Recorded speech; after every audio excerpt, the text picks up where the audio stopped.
Salut les geeks et salut les geekettes, bienvenue dans ce 100% du lundi, 100% avec la pêche et la patate, puisqu'on s'est reposé tout le week-end. Puisqu'on se repose tout le temps le week-end.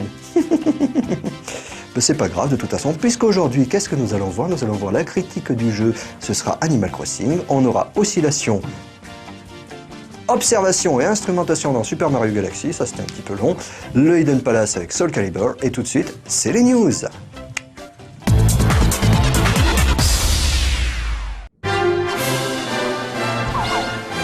C'est à une conférence de presse donnée à Tokyo début décembre, alors qu'il venait de terminer son speech à propos de Dragon Quest IX sur DS, que le créateur de la série Dragquay, Hori Yuji, a lâché le morceau. Dragon Quest X est actuellement en développement sur Wii. L'annonce aurait été suivie par les remerciements et le visage rayonnant du président de Nintendo, Iwata Satoru. Difficile de savoir s'il s'agit d'une boulette de Monsieur Hori ou bel et bien d'une annonce souhaitée par Square Enix et Nintendo. En tout cas, la news a fait l'effet d'une bombe. Après un excellent Dragon Quest VIII sur PS2 et le succès à la fois critique et commercial des remakes DS de Dragon Quest IV et V, la série de RPG fait son grand retour sur console de salon. L'annonce de Dragon Quest IX sur la portable de Nintendo avait en effet pris tout le monde au dépourvu, surtout après le magnifique 8e épisode en 3D cel shading sorti sur PlayStation 2. Ceci dit, la série Dragon Quest a toujours privilégié les plateformes les plus populaires du moment, que ce soit la Famicom, la Super Famicom, la Game Boy, les PlayStation 1 et 2, la DS ou maintenant la Wii. Après Monster Hunter Trial, la console Nintendo s'offre ainsi une seconde exclue ultra forte sur le territoire japonais. Espérons maintenant que les délicieux petits slimes bleus designés par Toriyama Akira sauront s'adapter et s'épanouir sur la Wii, après la sortie en mai dernier de l'insignifiant Dragon Quest Swords.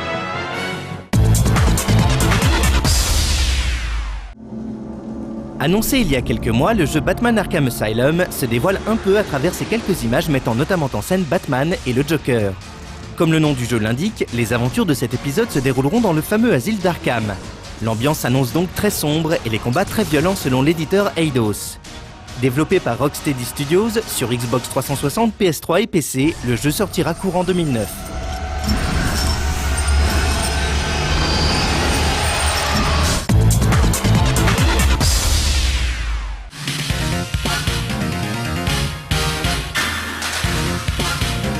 Dragon Ball et les jeux vidéo, c'est une grande histoire d'amour.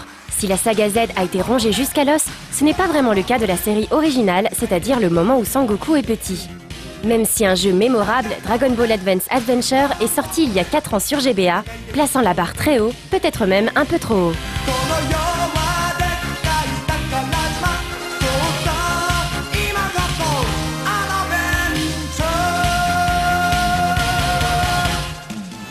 Dragon Ball Origins partage donc logiquement la même trame historique. Par contre, le jeu change du tout au tout, puisqu'on passe du beat'em all au action RPG. DBO se rapproche d'ailleurs d'un Phantom Hourglass, la jouabilité en moins, car c'est malheureusement le gros point noir de cette version. Pour se déplacer, le joueur doit cliquer sur l'endroit voulu. Jusque-là, pas de problème. C'est au niveau des attaques que ça se complique. Pour attaquer, il faut en effet tracer une ligne entre Goku et la cible. Le problème est que si l'on vise un chouïa à côté, le coup n'est pas pris en compte et Goku se met à courir. Si dans les phases d'aventure ça ne pose pas vraiment de problème, lors des combats contre les boss, c'est un peu la bérésina. En tout cas, le fan inconditionnel pourra passer outre ses défauts et sera très heureux de retrouver toute la clique. D'autant plus qu'un gros effort a été fait sur l'adaptation. Le jeu respecte scrupuleusement la série et n'est même pas censuré, ce qui a le mérite d'être dit, messieurs dames. Encore plus fort, le jeu va jusqu'à proposer les musiques originales japonaises, absentes de la version américaine. Et oui mes frères, nos prières ont été entendues. Espérons que ce titre fasse école et que les autres productions suivront son exemple. Car on peut dire ce qu'on veut, mais commencer un jeu avec Makafushi Adventure, c'est la grande classe.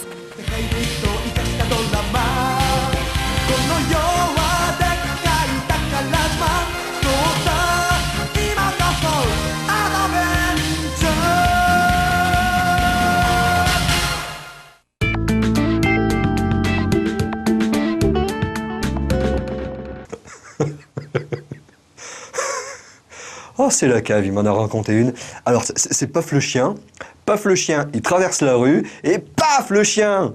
Oh, ben comme quoi, il faut faire attention aux traversées d'animaux. Traversée d'animaux, Animal Crossing, transition, critique de jeu. C'est vraiment pas fun aujourd'hui. Hein.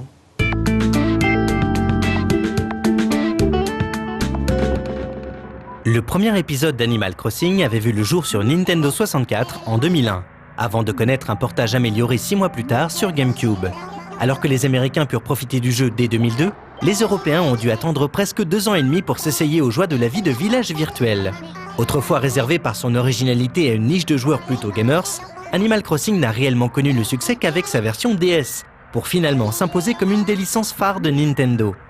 Cette version Wii, en chantier depuis l'annonce du lancement de la console, portait en elle toutes les attentes des joueurs sur le plan des fonctionnalités online et du fameux Wii Connect 24.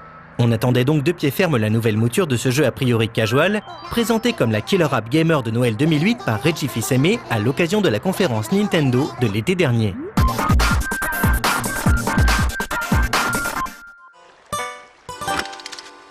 Le joueur incarne un avatar humain qui emménage dans un village peuplé d'animaux. Une nouvelle vie commence alors pour lui, qui nécessite de nouer des relations avec ses voisins en leur rendant quelques menus services, en leur envoyant des lettres et en discutant avec eux. On devra aussi veiller à améliorer son cadre de vie, que ce soit sa maison ou son village. Le tout se déroule dans un univers stylisé, très mignon, régi par l'horloge interne de la console. Le temps du jeu correspond donc au temps réel, et il faudra donc vraiment attendre le samedi soir à 20 h pour voir Totakeke se produire sur scène.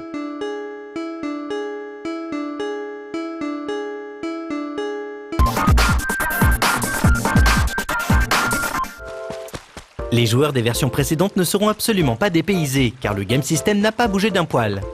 Voici donc un petit rappel pour les autres. La console génère aléatoirement un village dans lequel le joueur décide de vivre sa nouvelle vie. Chaque village possède des caractéristiques récurrentes, plateaux, rivières, bords de mer et bâtiments. Une des nouveautés de cette version est la possibilité d'importer son personnage et son catalogue d'objets issus du jeu DS lorsque l'on commence une nouvelle partie. Un village peut accueillir jusqu'à 4 joueurs qui auront chacun leur propre maison. Cependant, on ne peut jouer qu'avec un seul habitant à la fois. On notera que cette fois-ci, les maisons sont dispersées dans le village. C'est en effectuant diverses tâches et en revendant des objets que l'on devra rembourser sa maison à Tom Nook, le raton laveur, et ensuite payer les agrandissements qu'il fera dans cette dernière. Le joueur pourra la meubler et la décorer à sa guise. La plupart de ces objets s'achètent dans le magasin de la ville qui s'agrandit au fil de la partie. Mais ils peuvent aussi être issus de cadeaux ou d'échanges avec les animaux ou les autres joueurs. La ville compte divers bâtiments clés, tels que la mairie qui fait office de bureau de poste, l'atelier de couture, les portes de la ville ou encore le musée. Mais il faut compter aussi avec ses voisins, les animaux. Ces derniers ont un caractère très variable, allant de sympathique à carrément odieux. Leur présence dans le village varie selon chaque partie, et il leur arrive aussi de quitter la ville ou de venir de la ville d'un ami.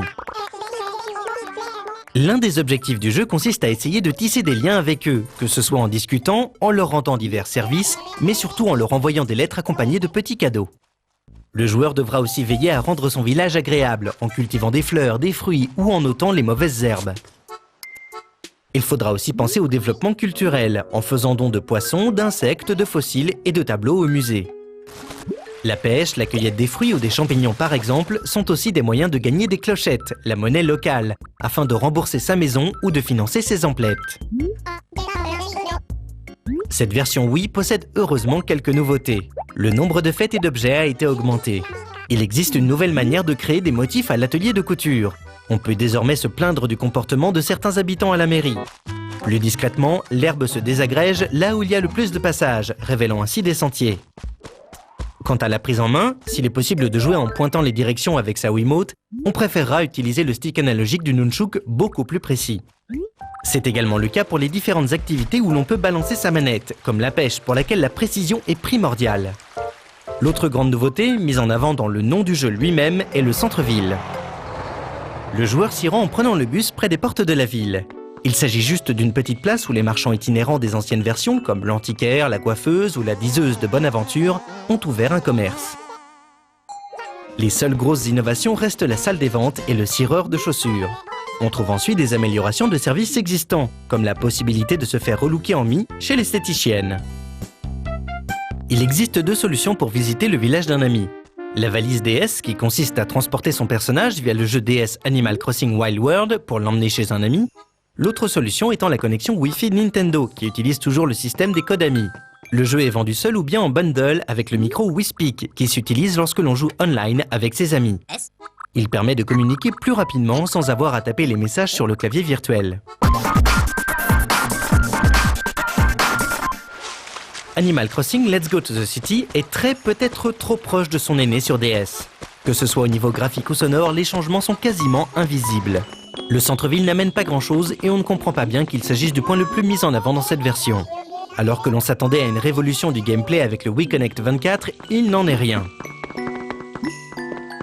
Les possibilités étaient pourtant évidentes. Adéquation avec la météo réelle, voir des vidéos en streaming dans le jeu, recevoir des news de Nintendo par exemple. Le système de Konami, toujours aussi peu pratique, permet en revanche de protéger son village des indésirables. Encore faut-il choisir des amis. Quant au Wii Speak, il n'est clairement pas indispensable et plaira surtout aux plus jeunes. Finalement, on éprouve un sentiment un peu mitigé face à cette version Wii. Effectivement, Animal Crossing reste toujours aussi addictif. Les dialogues sont toujours aussi bien adaptés et drôles. Les gens qui ont déjà passé des milliers d'heures à faire croiser des fleurs entre elles et à troquer leur papier peint s'y retrouveront donc avec délice et frénésie. Et c'est ça la magie d'Animal Crossing. Même en râlant à cause du manque de nouveautés, on s'aperçoit que l'on vient de passer 2 heures à pêcher des poissons et dessiner des t-shirts, alors qu'on s'était installé pour jouer 5 minutes. C'est cette même chose qui fait que la cible du jeu est double. On trouve d'un côté le petit cousin ou la jeune mère de famille qui ont eu leur Wii à Noël, et de l'autre les fanatiques qui s'étaient procuré l'épisode GameCube en import. Les joueurs qui avaient vite lâché leur cartouche DS peuvent en revanche passer leur chemin.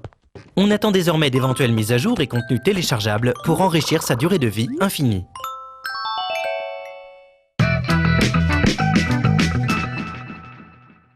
Je suis vraiment désolé, je vous ai encore dit des bêtises dans le sommaire. J'ai annoncé pour oscillation, observation et instrumentation dans Super Mario Galaxy. En fait, j'ai dit que du caca. En fait, c'est observatoire et instrumentation dans Super Mario Galaxy. Parfois, c'est vrai que le désir de trop bien faire, l'impétuosité de la jeunesse l'emporte sur la simple lecture du papier. Je vous présente toutes mes excuses. Oscillation, observatoire et instrumentation dans Super Mario Galaxy, tout de suite, sur nos lives, dans 100%, avec Benoît.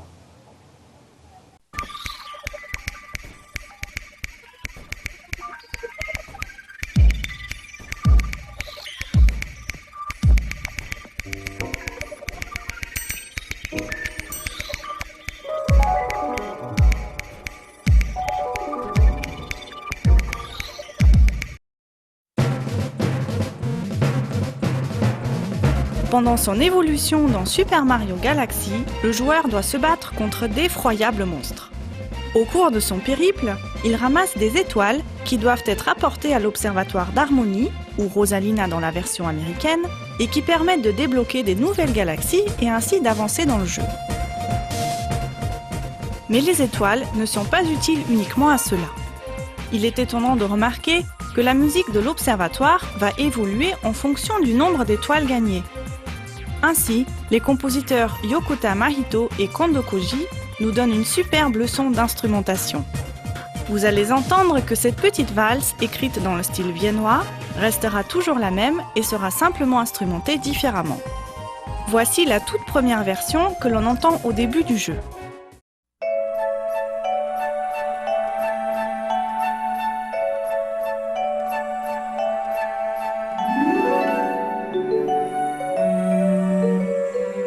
Nous avons ici 5 instruments différents. Un violoncelle à la basse, un vibraphone, un clavier électrique, une harpe et une flûte traversière. Et c'est tout, il n'y a pas plus d'instruments que ça. En outre, les compositeurs ont donné aux instruments des lignes mélodiques à une voix, alors qu'à part la flûte, tous les instruments pourraient en jouer beaucoup plus. Ceci simplifie encore l'instrumentation. Écoutons la seconde version du morceau que l'on peut entendre quand on a débloqué 3 ou 4 nouvelles galaxies.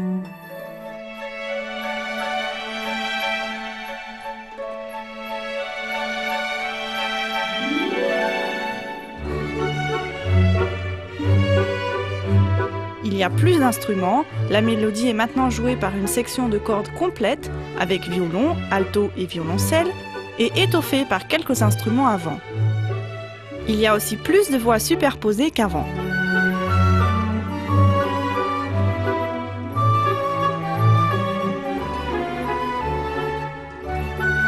Et voici la troisième version de la composition qui devient accessible quand on a débloqué plus de 4 galaxies.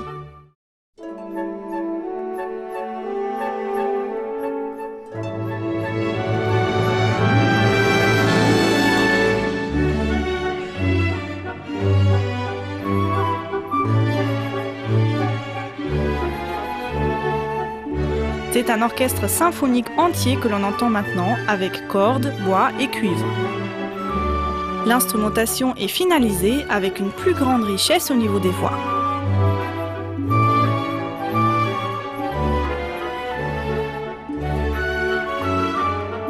Ainsi, au fur et à mesure que l'on avance dans le jeu, on peut comme débloquer des instruments et des voix dans la valse de l'Observatoire d'harmonie. Et ce n'est qu'un exemple de la richesse extraordinaire de la bande originale de Super Mario Galaxy.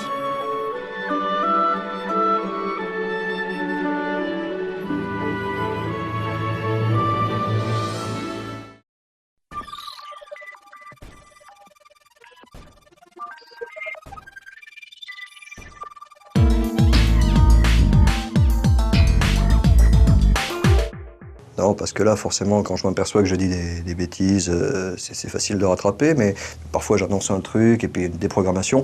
Le Hidden Palace, qu'on va voir tout de suite, ça tombe bien. La cave, on n'est jamais sûr qu'il va rendre son sujet à temps. Alors après, moi j'annonce Soul Calibur, et s'il faut c'est Alex Kidd ou un truc, alors moi je dis il tape avec son épée, et puis en fait il fait du skateboard ou pas. Il fait du skateboard Alex Kidd? Ah, pour une fois. Hidden Palace.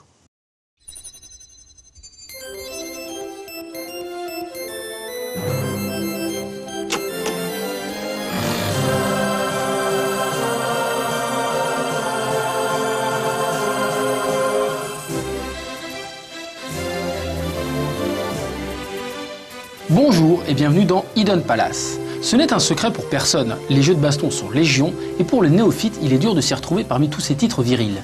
Si la plupart de ces jeux mettent en scène des combats d'arts martiaux, peu d'entre eux peuvent se permettre de transcender l'histoire et le monde. C'est le cas de Soul Edge, ou de Soul Blade chez nous, qui est un jeu de baston en 3D proposant des combats à l'arme blanche. Il réunit plusieurs combattants, chacun issu d'un pays différent, avec ses propres spécialités, et offre ainsi un gameplay avec un large éventail de possibilités. Le titre se démarquait par ses persos charismatiques et son ambiance chevaleresque adulte. Et peut-être même un peu trop, puisque le jeu s'est vu censuré chez nous dès la cinématique d'introduction. En effet, dans la version japonaise, on voit que Sophitia se baigne nue dans une rivière. Pourtant, on ne voit rien à part son dos. Mais cela a peut-être été jugé trop sensuel, et pour la version occidentale, elle a dû se couvrir un peu plus. On ne comprend pas vraiment pourquoi le nom passe de Soul Edge à Soul Blade, mais le problème ne se posera plus avec la suite qui portera le nom de Soul Calibur.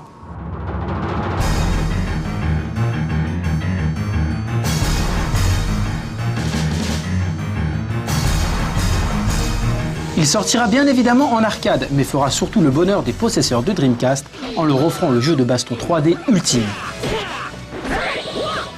Les graphismes sont tout simplement merveilleux. Le charisme et la variété de nouveaux personnages facilitent l'identification. Tout le monde peut se retrouver dans l'un d'eux. Le titre propose aussi des styles de jeu inédits, comme le mode mission, où comme son nom l'indique, le joueur devra remplir quelques missions pour gagner des crédits et s'acheter des bonus. Un des bonus remarquables est le skin métal que l'on peut donner à tous les joueurs. Même si ça ne sert à rien, il faut bien admettre que ça a la classe. Il sera aussi possible de personnaliser la cinématique d'introduction en remplaçant les protagonistes comme on le souhaite. Et ça peut donner des choses assez étranges.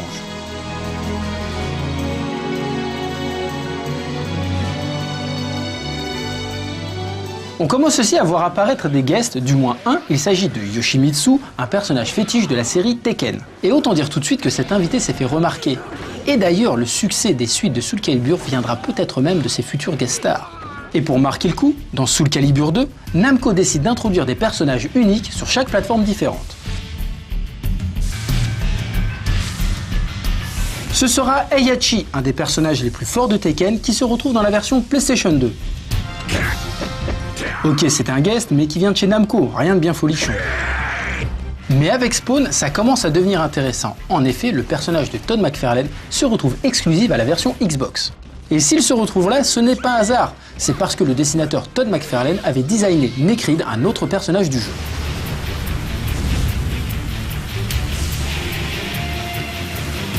La console ayant eu le plus grand nombre de ventes de Soul Calibur 2 est la Nintendo GameCube, et son guest n'y est sans doute pas pour rien. Il s'agit de Link, le seul personnage de Nintendo capable de rivaliser avec Mario en termes de popularité.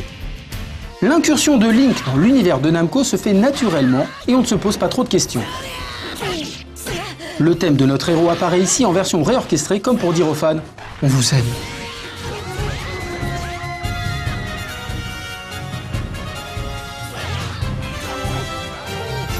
Mais ce n'est pas tout, car l'armement du héros à capuche verte respecte fidèlement ses aventures. Déjà, les couleurs de tenue rouge et bleu sont bien entendu les tuniques de l'eau et du feu de Zelda Ocarina of Time. Mais alors, d'où vient cette tenue mauve?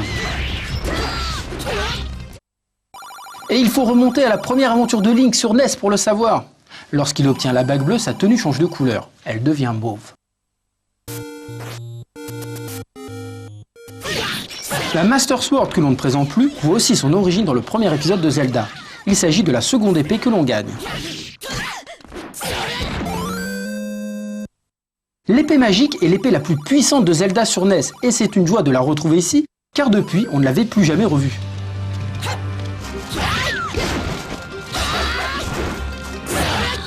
L'épée d'Armos vient tout simplement d'Armos, les grosses statues qui bougent quand on les touche.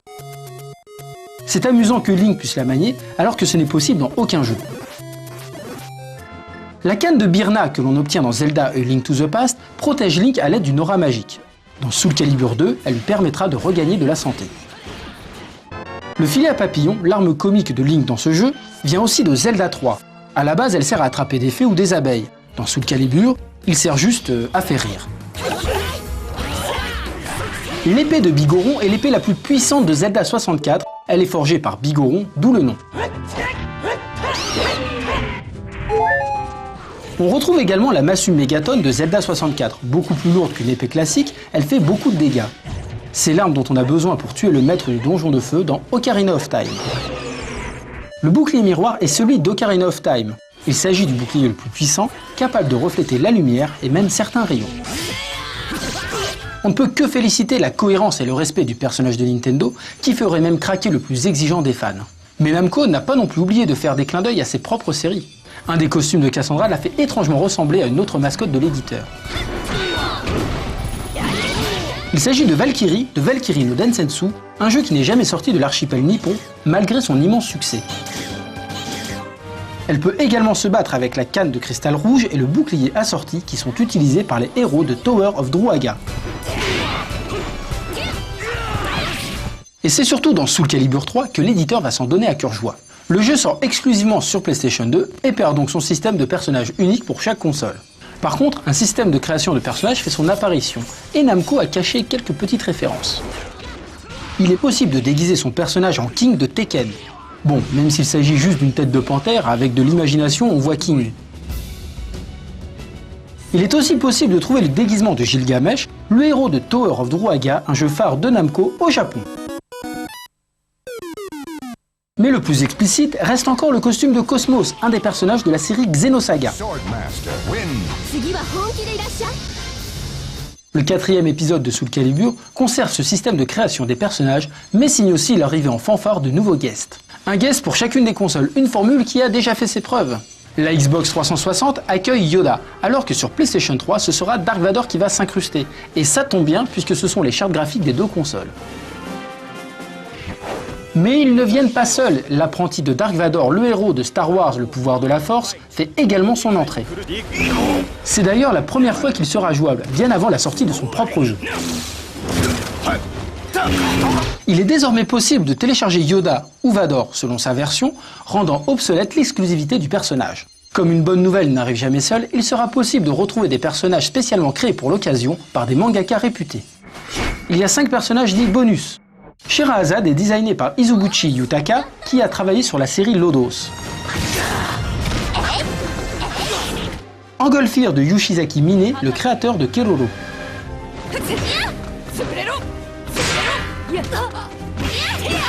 Shura de Oku Hiroya, qui a travaillé sur Gantz. Ashlot de Ograte, rendu célèbre par les aventures mammaires de Tenjo Tenge, ou plus récemment Air Gear. Et enfin, Kami Kirimushi de Isayuki Hirokazu, à qui l'on doit My Hime.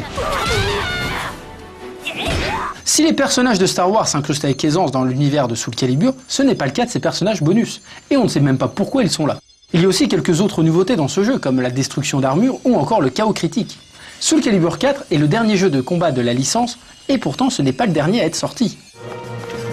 Un beat'em all est sorti sur Wii portant le nom de Soul Calibur Legends. Il permet de suivre l'histoire de quelques protagonistes. Il y a encore tant de choses secrètes à découvrir sur cette série mythique qui, au fil du temps, a su même transcender l'histoire. Et on est impatient de voir le nouvel épisode de Soul Calibur pour savoir quels seront les nouveaux guests, jusqu'à quel point la poitrine d'Ivy va gonfler. Enfin, que des choses intéressantes, quoi.